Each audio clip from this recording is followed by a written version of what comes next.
सर्व आजारांवर खात्रीशीर उपचार होणार आता आपल्या शहरात। Khambalkar super speciality hospital Sawantpur वसाहत आपल्या सेवेसाठी 24 तास तत्पर। आजच जवळच्या दुकानदाराकडून हक्काने मागून घ्या अस्सल चवीचे पारंपरिक मसाले आणि चटणीसाठी स्वाद मसाले, पलूस आणि बिटा। लाख रुपयांची नाही तर लाख मोलाची जागा, चांगल्या आयुष्याची सुंदर सुरुवात। अयोध्या पार्क, अमणापूर रोड, पलूस आणि साई सिद्धी पार्क, जुना येळावी रस्ता, शिवाजीनगर रोड, पलूस। सर्व नामांकित कंपन्यांचे मोबाईल व ॲक्सेसरीज मिळवण्याचे एकमेव ठिकाण Kirti sales and mobile gallery, Meenakshi Chitramandir समोर, कराड, तासगाव रोड, पलूस। 25 वर्षाहून अधिक काळ नेत्र सेवा देणारे सांगली येथील सुप्रसिद्ध Anuradha super speciality I hospital संचलित व्हिजन केअर सेंटर, पलूस। संपूर्ण शरीराच्या सोनोग्राफीसाठी जिल्ह्यातील सर्वाधिक अत्याधुनिक सोनोग्राफी मशीनद्वारे तपासणी आणि जलद रिपोर्टिंगसाठी Bhise sonography x ray centre, Palus. जीवनाचे सौंदर्य साजरे करा चांग भलं ज्वेलर्स सोबत। सोने चांदी हिरे खरेदीसाठी चांग भलं ज्वेलर्स, मेन रोड, नागोबा मंदिर समोर, पलूस, जिल्हा। ठेवीदारांच्या विश्वासास पात्र ठरलेली Kalamba Devi cooperative credit society limited, Talmavale शाखा, पलूस घेऊन आली चांग भलं ठेव योजना।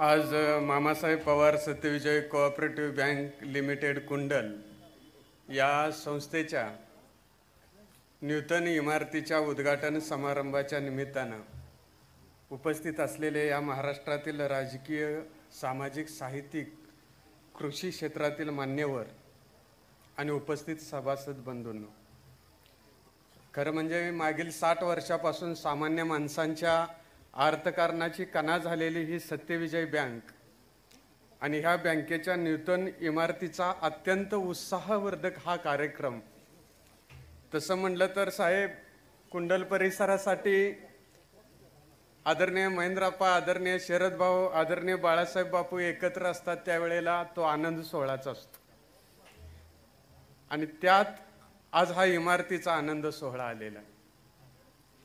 माणूस क्षणाचा सज्जन आणि युगाचा दुर्जन असतो, परंतु त्या सज्जनपणाच्या क्षणामध्ये फार मोठं सामर्थ्य आहे। त्या क्षणात तो नेहमीचा साधा शूद्र स्वार्थी मनुष्य राहत नाही, तर व्यवहाराचं काटेरी कुंपण ओलांडून त्याचं मन पलीकडे जातं, जिथं काहीतरी चांगला निरपेक्ष सुगंध त्याला खुणावित असतो। आणि हे सज्जनपणाचे क्षण माणसाच्या आयुष्यात वाढावेत म्हणून धर्म, साहित्य आणि संस्कृती शतकानुशतके प्रयत्न करत आहे। धर्माच्या नावाखाली संस्कृतीचं जतन करत असताना या भारतवर्षामध्ये एकच सगळ्यांनी सांगितलेलं आहे आणि ते म्हणजे सगळेजण समान आहेत जाती धर्माच्या आर्थिक निकषावरती। परंतु ही गंमत फक्त बोलण्यापुरती आहे, आचरणात आणण्यासारखी नाही। कारण 1885 साली न्यायमूर्ती रानडेंनी पुण्यामध्ये लघुनिबंध वाचन करत असताना त्यांनी सांगितलं होतं की ब्रिटिशांनी हे ओळखलंय की हा देश जाती धर्मामध्ये आणि आर्थिक विषमतेमध्ये गुरफटलेला आहे, हा देश स्वतंत्र झाला तरी टिकू शकणार नाही।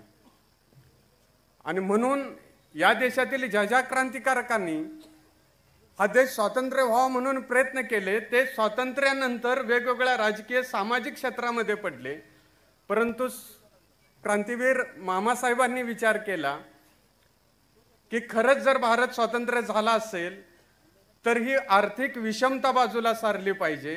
कारण ब्रिटिशांच्या काळात सावकारी आणि श्रीमंत अधिक श्रीमंत होत गेला होता आणि गुलाम अधिक गुलाम होत निघाला होता।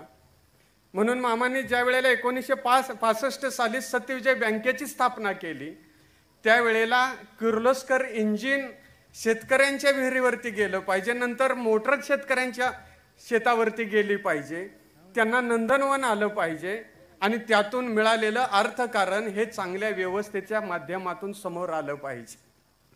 ही दूरदृष्टी ठेवून मामासाहेबांनी काम केलं आणि आज सत्यविजय बँकेचे लाभार्थी म्हणून, सभासद म्हणून VIP कक्षाच्या पाठीमागं सुद्धा एकही खुर्ची मोकळी नाही। हे मामासाहेबांच्या कष्टाचं चीज आहे असं मला वाटतं। कारण बँका किती मोठ्या झाल्या, ठेवी किती मोठ्या झाल्या यावरून बँकेचं महत्त्व वाढत नसतं। कारण हे दीप एक दिवस विझून जातात, बुके एक दिवस जळून जातात, पण देणाराने घेणाराचे कर्तृत्वाचा सुगंध मात्र कायम राहतो. आणि तीच भूमिका घेऊन आदरणीय बाळासाहेब बापूंनी मामांच्या नंतर सत्यविजय बँकेची धुरा अत्यंत समर्थपणे सांभाळलेली आहे. आणि म्हणून आज इथं सगळ्याला येत असताना ही बँक आपली आहे, सभासदांना सुद्धा ही आपली वाटते. फक्त VIP कक्षातील लोकांना फक्त बापू आपले वाटत नाहीत, तर त्या कोपऱ्यात बसलेल्या माणसांना सुद्धा एक ना एक दिवस बापूंनी खांद्यावर हात टाकलेला आहे, म्हणून त्यांना ती आपली वाटते मित्र. कारण बँक ही अशी नसते की येईल त्याला गोड बोलायचं. ते आईस्क्रीमचं दुकान नाही की त्याच्या आवडीची वस्तू द्यायची. कारण कर्ज दिल्यानंतर वसुलीच्या वेळेला काहीतरी बोलावं लागतं, रागवावं लागतं, रुसावं लागतं, प्रसंगी धमकवावं सुद्धा लागतं.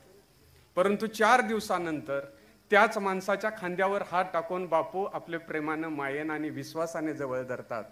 कारण संवेदनशून्य माणसं डोक्यामध्ये युद्ध घेऊन जगतात आणि संवेदनशील माणसं काळजामध्ये बुद्ध घेऊन जगतात. बाळासाहेब बापू एक असं नाव आहे जे काळजामध्ये बुद्ध, समता आणि दया याचना घेऊन फिरत आहेत. आज इथं बंटीदादांनी सांगितलं की या सत्यविजय बँकेला नामांकन कशा पद्धतीने मिळालं. पण खरं सांगतो प्रामाणिकपणानं, दादा तुम्ही बोलत होता, काही यातले सुशिक्षित आहेत त्यांच्या ते लक्षात येत होतं. पाठीमागल्यांना मात्र एकच समाधान होतं की ह्या बँकेत काहीतरी चांगलं झालं. कारण करोडोच्या ठेवी ठेवणारे, करोडोच्या कर्जबाजारी कर्ज घेणारे हे अनेक जण असतील, परंतु आपल्या जीवनातल्या कष्टाचे 4 रुपये या बँकेमध्ये ठेवणारी लोक आहेत. या बँकेच्या माध्यमातून माणसांनी करोडो रुपयाच्या संस्था उभा केल्या, व्यवसाय उभे केले. परंतु याच बँकेत मध्ये ठेवून कुंडल गावातील एक महिला मुलगा वारल्यानंतर आता कसं जगायचं म्हणून शेताभातामध्ये राबत असताना त्या महिलेनं सत्यविजय बँकेमध्ये ठेवी ठेवलेल्या आहेत. 16 लाखापर्यंतच्या ठेवी गेलेल्या आहेत. थोरबोले मॅडमना माहिती आहे. त्या महिलेला वाटतं की आपला मुलगा गेला असला तरी सत्यविजय बँक आपल्याला निराधार करणार नाही. हे सगळ्यात महत्वाचं आहे मित्र. आज परवा मी बँकेमध्ये गेलो होतो तर आमने मामा म्हणून एक कुंडलमध्ये आले असतील कदाचित. त्यांनी मला सांगितलं हे पासबुक जरा माझं भरलंय का बघ. मी बघितलं तर त्यामध्ये व्याजाचे पैसे लाखाच्या वर जमा झाले होते. इथं बसलेल्या अनेकांच्यासाठी 1 लाख रुपये हे खड्या एवढे असतील, पण माझ्यासारख्या अनेकांना 1 लाख हे डोंगरा एवढे असतात. त्या लोकांचं वार्धक्य, त्या लोकांची आयुष्याची संध्याकाळ सत्यविजय बँकेच्या माध्यमातून अधिक उजागर होत आहे, अधिक तेजस्वी होत आहे. ही गोष्ट सगळ्यात महत्वाची आहे. आणि म्हणूनच बापूसाहेबांनी पारायण सोहळ्याला तेवढंच महत्व दिलं. पारायण सोहळ्यात येणाऱ्या कीर्तनकारांना, प्रवचनकारांना आणि टाळ वादकांचा सुद्धा सन्मान करण्यात कुठंही कमी न पडता वाचनालयाला सुद्धा ज्या वेळेला आम्ही त्यांच्या जवळ जातो त्यावेळेला सत्यविजय बँकेच्या माध्यमातून मदत करण्याचा प्रयत्न केलेला आहे.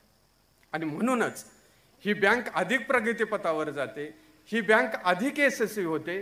त्यावेळेला सामान्य सभासदाला होणारा आनंद हा शब्दात व्यक्त करणं कठीण आहे. कारण आपण ज्या वेळेला जगत असतो, आपण ज्या वेळेला वावरत असतो त्यावेळेला क्षणाक्षणाला पैशाची गरज पडते, अडीअडचणीची गरज पडते.